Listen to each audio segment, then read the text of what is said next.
Halo semua, selamat datang kembali kepada channel YouTube saya. Sorry sekali lagi belum ada video dalam waktu yang cukup lama ya. Belakangan ini saya cukup sibuk, tapi saya selalu sempetin bikin video di saat saya ada waktu kosong ya. Saya cuma berharap video ini bermanfaat bagi teman-teman semua. Anyways, hari ini kita akan bahas tentang Bitcoin ya. Bitcoin kita bisa lihat mencetak all time high, berhasil naik ke 99.860 US dollar. What next? Apa yang akan terjadi setelah ini ya? Oke, sekarang kita bisa lihat Bitcoin harganya mulai koreksi ya, sempat naik, recovery sedikit, lalu kelihatannya ini mau turun lagi ya. Nah, menurut saya secara technical outlook, menurut saya Bitcoin bisa membentuk bull flag pattern ya. Jadi teman-teman harus paham price cycle ya. Jadi harga jika naik tidak naik dalam garis yang lurus. Pasti ada expansion di mana harga naik ke atas. Lalu setelah expansion, harga biasanya akan correction atau koreksi ke bawah atau sideways sedikit. Itu adalah cara harga bergerak ya. Harga nggak naik lurus gini terus, naik tiap hari hijau, itu nggak ada yang seperti itu ya.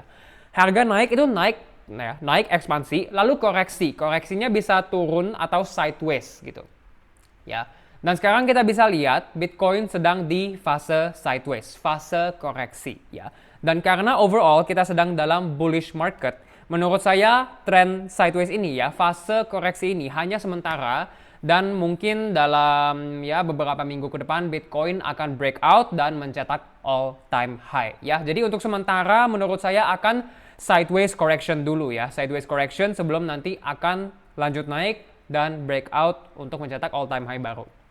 Oke. Lalu ada berita ya, kita bisa lihat MicroStrategy expands Bitcoin holdings with 5.4 billion dollars purchase.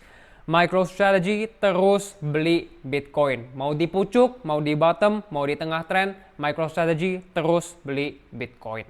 Ya. Dan kita bisa lihat ya, MSTR itu membeli 134.480 Bitcoin di bulan November 2024 saja ya. Kita bisa lihat kepemilikan Bitcoin MicroStrategy itu di September 2024 itu di angka 252.000 ya, 252.000 Bitcoin. Lalu purchase selanjutnya mereka itu di tanggal sekitaran November ya. Oktober dia nggak ada purchase menurut data ini. Lalu di November dia melakukan purchase dan di bulan November secara overall total MicroStrategy telah membeli 134.480 Bitcoin ya di bulan November 2024 ini saja ya. Nah, untuk sedikit konteks ya, teman-teman harus tahu ini sebanyak apa ya. Estimasi total block reward miner untuk tahun 2025 itu di angka 164.250 Bitcoin ya. Sedangkan Michael Saylor sudah beli 134.480 Bitcoin. Artinya Michael Saylor dan MicroStrategy saja ya, perusahaan ini saja, entitas satu ini saja ya, sudah membeli 82% total block reward tahun 2025. Ini hanya Michael Saylor, ini hanya MicroStrategy. Ya.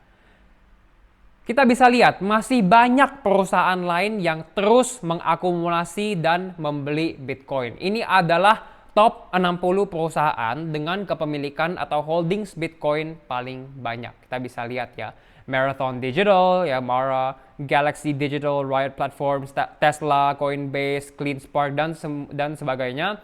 Mereka ini memiliki Bitcoin di balance sheet mereka. Dan sepertinya ya, perusahaan-perusahaan ini akan terus akumulasi Bitcoin ya. Jadi MicroStrategy akumulasi Bitcoin. Perusahaan lain akumulasi Bitcoin. Lalu kita juga bisa lihat Putin signs law declaring crypto as property in Russia. Sekarang kripto sudah legal di Rusia. Bukan hanya Rusia, China crypto reversal, the surprising legalization of best cryptocurrencies. Cina sekarang sudah melegalkan Bitcoin dan kripto. Ya. Lalu Hong Kong, ada perusahaan Hong Kong yang swap Ether untuk beli Bitcoin. Ya. Lalu BlackRock terus akumulasi Bitcoin. Ini bukan cuma perusahaan guys, ya. Bukan cuma MicroStrategy, bukan cuma perusahaan-perusahaan ini, tapi satu dunia beli Bitcoin. Satu dunia, semua institusi, semua pemerintah, semua retail individu, semua korporasi lomba-lomba beli Bitcoin. Ini adalah demand shock. Ya.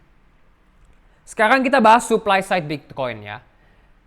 Teman-teman tahu nggak kalau 78% Bitcoin supply itu antara hilang atau dipegang oleh wallet yang tidak memiliki sejarah menjual Bitcoin. Ya. Ini namanya illiquid Bitcoin ya. 78% supply Bitcoin itu tidak liquid ya. Antara Bitcoinnya hilang atau dipegang oleh wallet yang nggak pernah jual Bitcoinnya. Gitu. Ya. Selain itu, kita bisa lihat exchange reserve ya, Bitcoin yang ada di exchange itu terus mengalami penurunan. Artinya supply Bitcoin yang siap untuk dijual di market yang liquid ya, itu terus menurun. Artinya banyak yang pindahkan Bitcoin mereka dari exchange kepada wallet private mereka. Gitu, yang tidak liquid. Ini adalah supply shock, guys. Ini adalah supply shock. Dan teman-teman tahu kan apa yang terjadi jika suatu aset mengalami demand shock dan juga supply shock? Apa yang terjadi kepada harganya? Karena ingat, price is a function of supply and demand. Harga itu adalah function dari supply dan demand. Ya. Harga akan parabolik. Harga akan parabolik seperti ini. Gitu. Ya.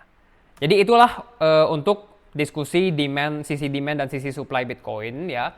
Next saya mau bahas FOMC ya. FOMC next ada di tanggal Desember 18. Perkiraannya sih probabilitas rate cut itu di angka 65% ya. Jadi cukup besar probabilitas untuk rate cut. Dan jika rate cut ini beneran terjadi ya, maka ini adalah sentimen yang sangat positif untuk Bitcoin. Dan potensinya ya, kemungkinan jika rate cut ini terjadi, maka ini adalah sentimen baru yang bisa mendorong Bitcoin untuk naik, breakout, dan mencetak all time high. Kemungkinan besar akan naik ke 100.000 US dollar per Bitcoin untuk pertama kalinya dalam sejarah. Gitu. Ya, tapi sampai sini saja untuk video kali ini. Semoga teman-teman dapat wawasan baru mengenai Bitcoin ya. Semoga teman-teman up to date mengenai Bitcoin. Jika teman-teman mau belajar lebih lanjut dengan saya, silakan join ARK Online Class karena saat ini meme coin super cycle adalah narasi yang sedang hype ya. Ya. Kok yo lagi. Saya telah menyiapkan bonus part untuk masterclass ya, judulnya Meme Coin Super Cycle. Ini adalah materinya. Untuk materi lebih lengkap, registrasi, price list, dan juga diskon, silakan cek link di bio. Banyak sekali benefit yang akan kalian dapatkan sebagai member ya. Lalu jangan lupa juga like video ini, komen pendapat kalian, share video ini ke teman-teman yang udah takut nih, aduh jual Bitcoin gak ya, gitu. Mungkin video ini bisa memberi orang itu conviction yang lebih dalam terhadap Bitcoin ya.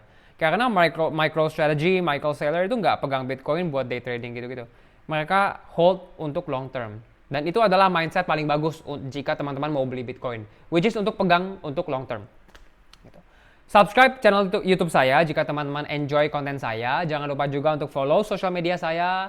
Dan jangan lupa juga untuk join Discord community saya di mana saya suka sharing insight, tips, edukasi, dan analisa yang pastinya akan membantu trading kalian semua. Thank you semua sudah nonton video ini. Semoga bermanfaat. Semoga teman-teman belajar sesuatu yang baru ya. Setiap kali saya bikin konten video YouTube baru, saya cuma berharap teman-teman menemukan suatu manfaat dari video saya. Oke, sampai sini saja. Thank you semua. Sampai jumpa di video selanjutnya.